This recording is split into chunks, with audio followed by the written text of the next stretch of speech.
पाठक जी, क्या लगता है कि ये जो रेल हादसा हुआ है उसके बाद मोदी जी को इस्तीफा दे देना चाहिए? क्यों इस्तीफा देना चाहिए भाई? मोदी जी की क्या गलती है इसमें? कोई भी मुद्दा आ जाता है फिर मोदी जी, हर बात मोदी जी क्या किए इसमें? इस चीज का कोई सोल्यूशन नहीं होता कि किसी को भी पद से हटा दिया जाए। चंद्रमा पे मान लीजिए कोई एक दाग हो गया, इसका ये मतलब नहीं हुआ कि चंद्रमा पूरा काला हो गया।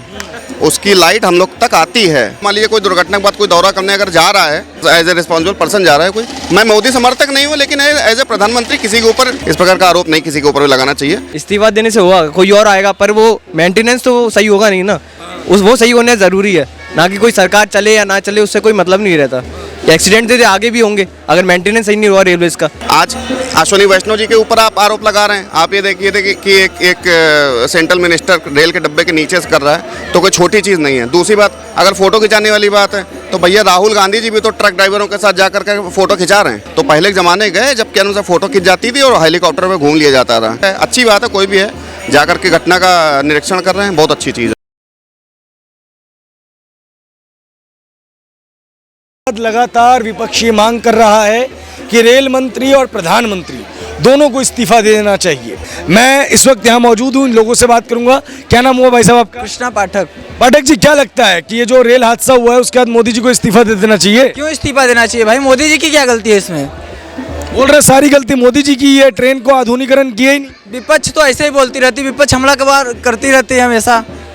कोई भी मुद्दा आ जाता है फिर मोदी जी, हर बात मोदी जी क्या किए इसमें? मोदी जी क्या करते हैं? मोदी जी तो अपना बैठे हैं, देखेंगे समझेंगे उसके बाद। कह रहे चले गए फोटो खिंचवाने के लिए फिर से बालासोर।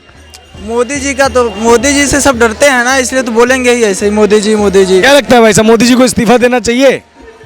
सरकार को पहले अपना मैनेजमेंट देखना चाहिए रेलवेज का, और वो मैनेजमेंट कितना अच्छे से चल रहा है, कितना नहीं चल रहा है, कितना अच्छे से चल रहा है, कितना नहीं चल रहा है, उसके हिसाब से फिर उसी पे कार्रवाई होनी चाहिए। किसकी गलती थी किसकी नहीं थी अभी कुछ बोल नहीं सकते। और रेल से ट्रेवल किया है आपने? हाँ, रोज ही करते हैं, स्टूडेंट हम तो रोज ही करते हैं। मेट्रो से हाँ, नहीं ट्रेन से भी। मैं एक्चुअली ग्वालियर से हूँ, आया हूँ ना इंटर्नशिप पर। क्या लगता है कि कुछ आधुनिकीकरण हुआ है ट्रेनों में, कुछ बदलाव आया है ट्रेनों में? अभी तक तो नहीं आया है, जो चलती आ रही हैं ट्रेन, जो अभी नई ट्रेन अभी भी डेवलप हो रही हैं, पर रेलवेज को ध्यान देना चाहिए उस पर, एक्सीडेंट्स वगैरह पे, अपने टेक्नोलॉजीज पे जो यूज़ हो रही हैं अभी प्रेजेंटली। और सारे जो देश देखे हैं जो बाहर के हैं वो बहुत ज़्यादा डेवलप कर चुके हैं इन द ट्रेन के सेगमेंट्स भी, रेलवेज के सेगमेंट्स भी देखे तो अभी विपक्ष जो है वो मांग कर रहा है, इतना बड़ा हादसा हुआ है, मोदी जी को इस्तीफा दे देना चाहिए, रेल मंत्री को नैतिक आधार पर इस्तीफा दे देना चाहिए। इस्तीफा देने से हुआ, कोई और आएगा पर वो मेंटेनेंस तो सही होगा नहीं ना, वो सही होना ज़रूरी है। ना कि कोई सरकार चले या ना चले उससे कोई मतलब नहीं रहता।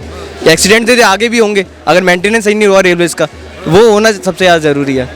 2019 में एक आंकड़ा दिया गया था राज्यसभा में पीयूष गोयल जी द्वारा। उन्होंने कहा था कि 2019 के बाद से अब तक कोई भीषण ट्रेन हादसा नहीं हुआ है जिसमें कोई हताहत हुआ हो, लेकिन अब हमने देखा है 288 लोग हताहत हो गए हैं, उनकी जान चली गई है। क्या कहेंगे इस पर? अभी ये किस रीज़न से गया है ये तो अभी मेरे को तो एक्चुअली पता नहीं है कि किसकी गलती थी किसकी नहीं थी। अभी सिर्फ एक पोस्ट जो सोशल मीडिया पे अपलोड हो रही है हर जगह, बस वही देखा है मैंने, इससे ज़्यादा नॉलेज की अभी है नहीं मेरे पास। बहुत बहुत शुक्रिया। दुखद रेलवे दुर्घटना हुई है, उसके बाद विपक्ष की डिमांड है कि रेल मंत्री को इस्तीफा दे देना चाहिए, प्रधानमंत्री को इस्तीफा दे देना चाहिए। क्या कहेंगे इस पर? भाई कोई भी घटनाएं होती हैं या दुर्घटनाएं होती हैं तो उनका ये मतलब नहीं होता कि किसी इंटेंशन के कारण वो हुई होती हैं। कोई भी घटनाएं होती रही हैं। आज मान लीजिए प्रधानमंत्री हमारे माननीय मोदी जी हैं या रेल मंत्री अश्विनी वैष्णव जी हैं, तो इसका ये मतलब नहीं है कि इसके पहले घटनाएं नहीं हुई हैं या दुर्घटनाएं नहीं हुई हैं, रेल एक्सीडेंट नहीं हुए हैं। और अगर रेल एक्सीडेंट हुए तो पहले के प्रधानमंत्रियों ने या जो भी रिस्पॉन्सिबल पर्सन थे उन्होंने इस्तीफा नहीं दिया। हाँ, इस चीज़ से हमको ये सबक लेना चाहिए कि आगे से इस प्रकार की घटनाएँ ना हों और इस प्रकार की जो भी गलतियां हैं या जो भी टेक्निकल फॉल्ट हैं वो आगे से दोबारा ना रिपीट हो। इस चीज़ का कोई सोल्यूशन नहीं होता कि किसी को भी पद से हटा दिया जाए, इस बात का मैं समर्थन नहीं करता। एक चीज़ और कही जा रही है कि गवर्नमेंट ने रेलवे पे कोई ज़्यादा ध्यान नहीं दिया। आप रेलवे से ट्रैवल करते हैं क्या? बिल्कुल करता हूँ, काफ़ी करता हूँ। कुछ बदलाव आया है 14 के बाद? काफ़ी बदलाव आया है। जो आप ये समझिए, ये जो डेडिकेटेड फ्रंट कॉरिडोर बना हुआ है, सबसे अच्छी चीज़ बनी है कि मालगाड़ियाँ सारी इससे निकलती हैं। तो जो हमारी मान लीजिए मैं basically I am from Kanpur, तो कानपुर का जो पहले का जो हमारी ट्रेन का रूट रहता था, रुक रुक के ट्रेनें चलती थी, सिग्नल कम मिलते थे, टाइम ज़्यादा लगता था। 7-8 घंटा कोई भी दूरी तय करने में लगता है। कानपुर टू दिल्ली आज की डेट में कोई भी ट्रेन आपको 5.5-6 घंटे में बहुत आराम से आप पहुंच सकते हैं। तो ये इसीलिए हुआ क्योंकि ये डेडिकेटेड स्टार्ट हुआ है, plus after 2014 it is improved, काफ़ी ज़्यादा इम्प्रूवमेंट हुआ है। और ऐसा कुछ नहीं कि रेलवे पे ध्यान नहीं दिया गया, रेलवे पे दिन पर दिन काफ़ी ध्यान दिया जा रहा कह है। रहे हैं कि सिर्फ चमका चमकूने पे ध्यान दिया जा रहा है, जो बेसिक नेसेसिटी है लोगों की उस पर कोई ध्यान ही नहीं दे रही है गवर्नमेंट। बेसिक नेसेसिटी क्या नहीं ध्यान दे रहा। मैंने तो हर क्लास में ट्रैवल किया है, जनरल में भी किया है, स्लीपर में भी किया, सब में किया है। जनरल डब्बों में तो आज की डेट में क्या नाम से आप पेयजल की व्यवस्था भी हो गई है, उसमें पेयजल भी लगा हुआ है। हाँ, वो एक अलग बात है, ख़राब करने वाले भी हम ही लोग होते हैं। हम लोग उस चीज़ को मेंटेन क्यों ना करें, उस चीज़ में हम लोग जाकर के मसाला क्यों थूकते हैं। हम का मतलब इस प्रकार के लोग जो कि इर्रिस्पॉन्सिबल लोग हैं। तो अगर हम ही लोग उस चीज़ को मेंटेन नहीं करेंगे, अपनी अगर व्यवस्था, अपनी चीज़ अगर उसको नहीं समझेंगे, तो कैसे कोई चीज़ मेंटेन हो सकती है। अच्छा, सुबह जब प्रधानमंत्री का दौरा वहाँ का नहीं था तो लोग बार बार पूछ रहे थे कि हरी झंडी तो दिखाते हैं, आज क्यों नहीं गए। और शाम में जब उनका दौरा हो गया तो कह रहे हैं कि फ़ोटो खिंचवाने के लिए चले गए। क्या कहेंगे इस पर? नहीं, देखिए, प्रधानमंत्री कोई छोटा मोटा पद नहीं होता है। हो सकता है कि उनके प्रोटोकॉल में ये ना हो, या मान लीजिए प्रोटोकॉल में हो या ना हो, वो मेरे को नॉलेज नहीं है। हो सकता है कि उनकी कहीं कुछ ज़्यादा अर्जेंट नेसेसिटी उनकी हो, कहीं ज़्यादा उनकी रिक्वायरमेंट हो सकता है इस कारण से हो। या बाद में अगर मान लीजिए कोई दुर्घटना के बाद कोई दौरा करने अगर जा रहा है, तो ये कोई, मुझे लगता है कि कोई वॉलीब कोई बात नहीं है। ये तो एक ठीक चीज़ है, responsible as a responsible person जा रहा है कोई। मैं मोदी समर्थक नहीं हूँ, लेकिन एज ए प्रधानमंत्री किसी के ऊपर, हमारे देश के प्रधानमंत्री हैं, हर पार्टी के प्रधानमंत्री होने चाहिए। इस प्रकार का आरोप नहीं किसी के ऊपर भी लगाना चाहिए। और तो अभी जो तत्कालीन हमारे रेल मंत्री हैं अश्विनी वैष्णव जी, वो वहाँ मतलब कि सुबह से पहुँचे हुए थे, स्थिति का जायजा ले रहे थे। एक दृश्य आया जो काफ़ी वायरल भी हुआ कि वो टूटे हुए ट्रेन के डब्बों के नीचे से जो है वो निकल रहे थे और चीज़ों का जायज़ा ले रहे थे। तो विपक्ष ने आरोप लगाया कि मोदी जी ने फ़ोटो खिंचवाने वाली जो आदत है वो अपने सभी मंत्रियों को भी लगवा दी। क्या कहेंगे इस पर? देखिए, ये तो राजनीति है, एक दूसरे के ऊपर हर व्यक्ति इधर से उधर या उधर से इधर। ये तो आज से नहीं, ये तो नेहरू जी के टाइम से और माननीय वाजपेयी जी के टाइम से हमेशा से होता है, एक दूसरे के ऊपर पटाक्षेप करना।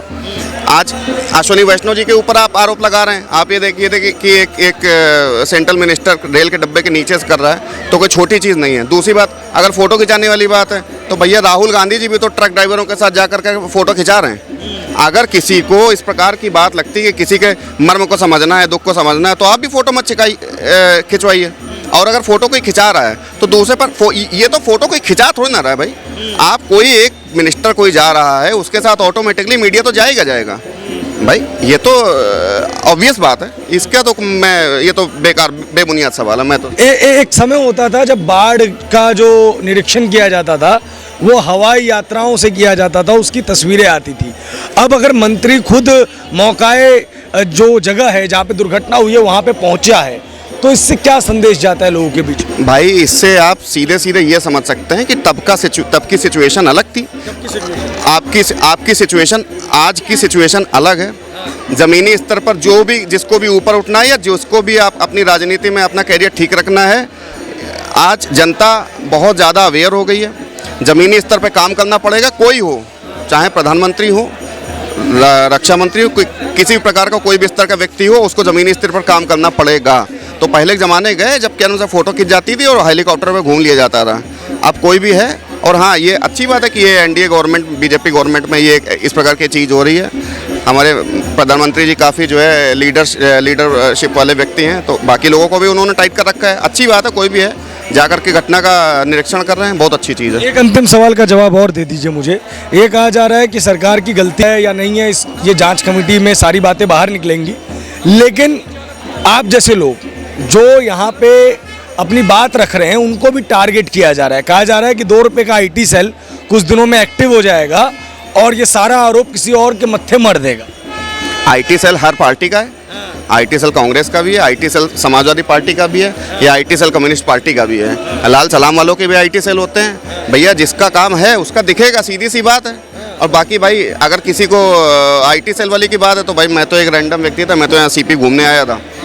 नहीं आए थे? आप मेरे को मिल गया भाई, देख लीजिए पानी मैं लेकर के आ रहा हूँ, बाकी बस ऐसे ही घूम रहा हूँ। बाकी भाई अगर कोई रुपए दे रहा हो तो मुझे भी दे दे, मैं भी उनकी तरफ से बोल दूंगा। ऐसा कुछ नहीं, ये सब बस राजनीतिक दुराभाव से एक दूसरे के ऊपर लगाए हुए आरोप होते हैं जिनका कोई अस्तित्व नहीं होता है। काम गुजरात के चुनाव में मोरबी पुल के हादसे को मुद्दा बनाया गया था। 2024 समीप है, क्या लगता है ये जो हादसा है चुनाव के नतीजों पर क्या इम्पैक्ट डालेगा? देखिए, कोई भी घटना होती है, प्रभाव तो उसका कहीं ना कहीं होता है।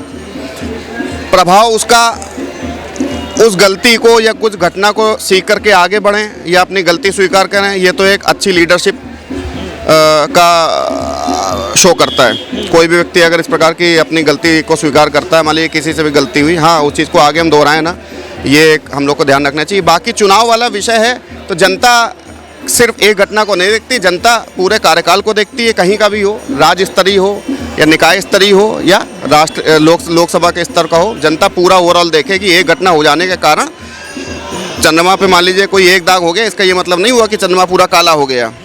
उसकी लाइट हम लोग तक आती है रात में, ऐसा नहीं होता, एक आध घटना है। बाकी काजल भी अगर किसी ने फिजिक्स पढ़ी हो तो काजल को भी 100% काला नहीं माना जाता है, उसको भी हम लोग 99% या 90% मानते हैं। तो कोई भी व्यक्ति 100% कंप्लीट नहीं है। 100% कंप्लीट हो जाएगा तो इंसान नहीं, वो भगवान हो जाएगा। बहुत बहुत शुक्रिया, बहुत बहुत धन्यवाद हमसे बात करने के लिए, शुक्रिया।